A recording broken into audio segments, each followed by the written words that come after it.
po yung pinoproblema ko. Hindi po kasi kayo small friendly. Wala pong Apple box. Anyway,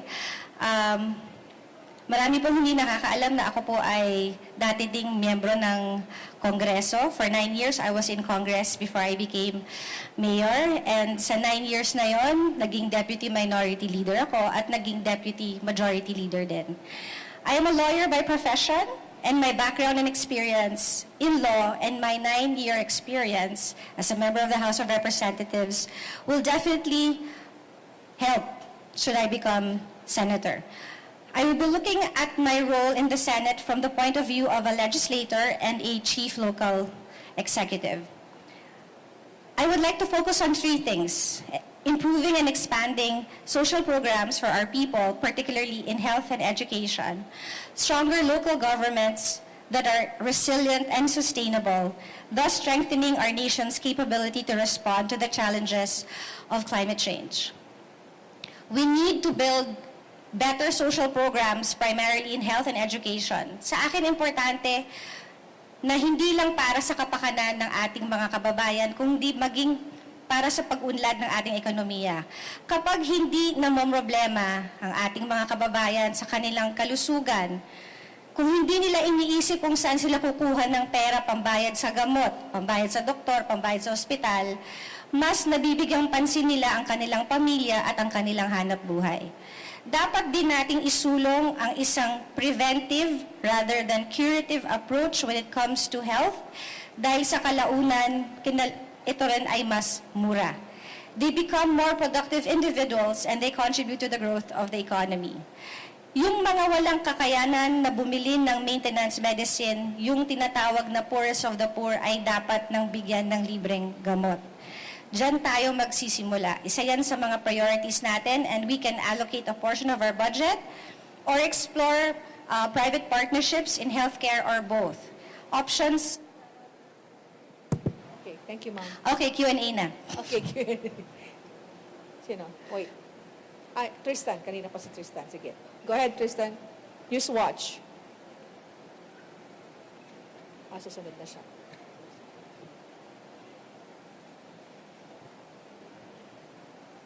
Hello po, Mayor Abby. Siguro po yun, naputol yung ano nyo, but what are your top 3 bills should you win a Senate seat? That's my first question. And second question lang po is yung, you're both in the Senate slate of the Marcos administration with Senator Pia Cayetano. Given what transpired between Makati and Taguig, how ready are you to work with with another Senator Cayetano?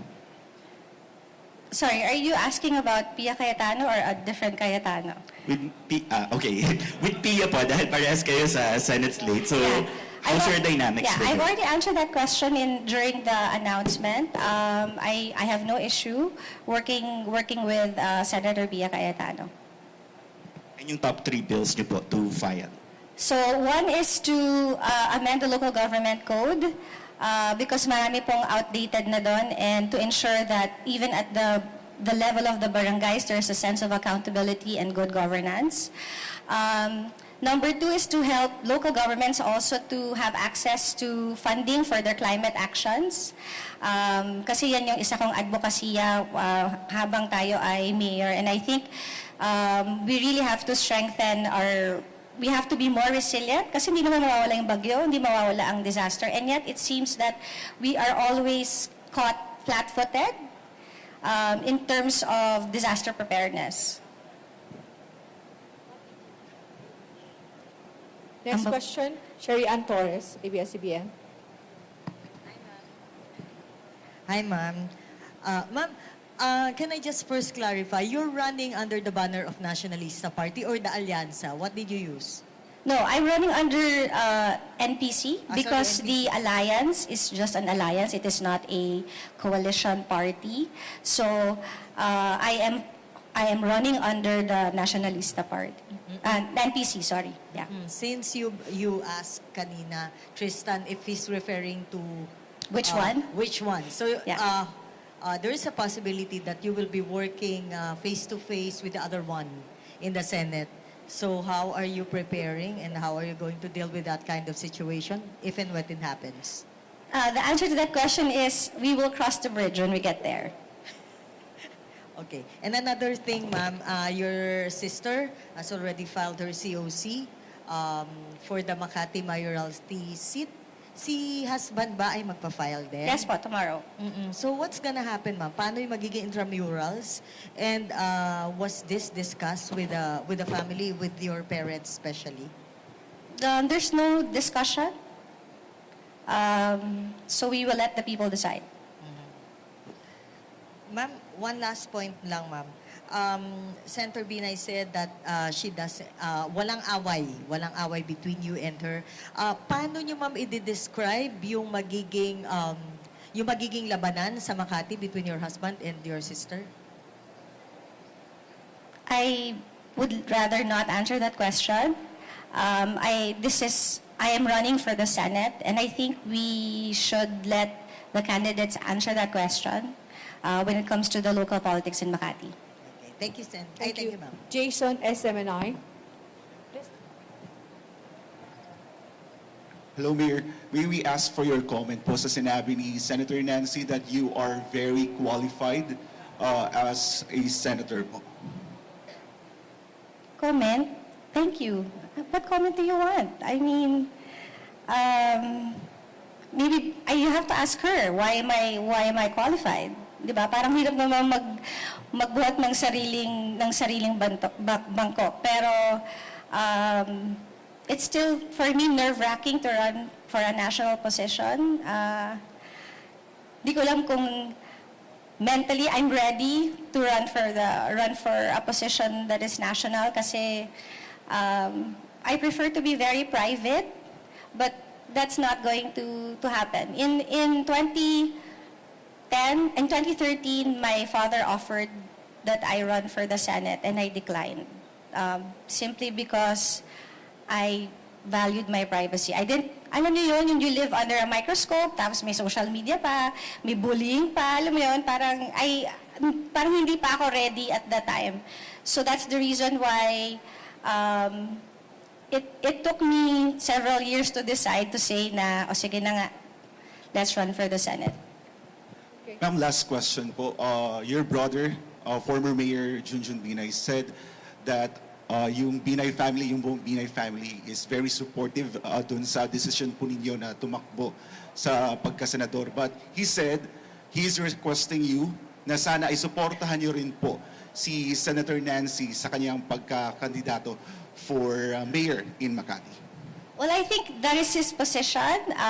Unang-una, hindi naman nga kami nag-uusap. So, opinion po na yon, and we don't base our decisions on what he says. Kumbaga kami po ay nagdesisyon na, matagal na, and yun yung sinasabi nila na yun daw po yung gusto ng ama namin ay wala naman yung sinasabi yung aking ama sa akin. So, I guess I have to hear it from the horse's mouth to believe kung ganun nga yung kanyang sinasabi. Thank you, ma'am. Robert Mano. Hi ma'am, good morning po. Konting backtrack lang ma'am, because nung kasagsagan nung Embo barangay issues and hindi naman pagiging senador agad yung naging inyong plano na tumakbo. Pwedeng naging konsiderasyon din yung pagtakbo sa Taguig as mayor. Ano po yung naging contributory factor why eventually led sa race sa senatorial yung inyong napagdesisyonan? And then second, will you ask some tips kay outgoing Senator Nancy Binay, considering na nakapag-launch na siya ng national campaign, baka sakaling makatulong po siya doon sa campaign tibo na gagawin ninyo, ma'am. Thank you. Sorry, so yung unang tanong ay tungkol doon sa decision. Well, another option was not to run. So, yung unang iniisip na tumakbo sa Taguig was really an option because there were a lot of people that wanted me to run in Taguig. Pero ang hirap po kasi doon sa Taguig dahil hindi ho ako nakaupo, iba ho ang nakaupo. Mga kalaban ko po ay incumbent, if ever. She has the machinery, she has all the employees in City Hall that will eventually rally for her. So medyo mas mahirap po yung laban. Although I do have the solid support of those residents in Embo, in the Embo barangays. So, yun ho yung reason kung bakit, kumbaga it was rather difficult. Although alam ko po na marami hong nanghihinayang na hindi po ako tumakbo sa Taguig. So, the other question, for pointers, well, I think the difference between my sister and I is because I used to be a member of Congress. Marami po akong kilalang congressman, marami po akong kilala na ngayon po ay governor na o mayor na. So, I think in terms of running a national campaign on my end is, it will be different. Thank you very much po, ma'am. Thank you.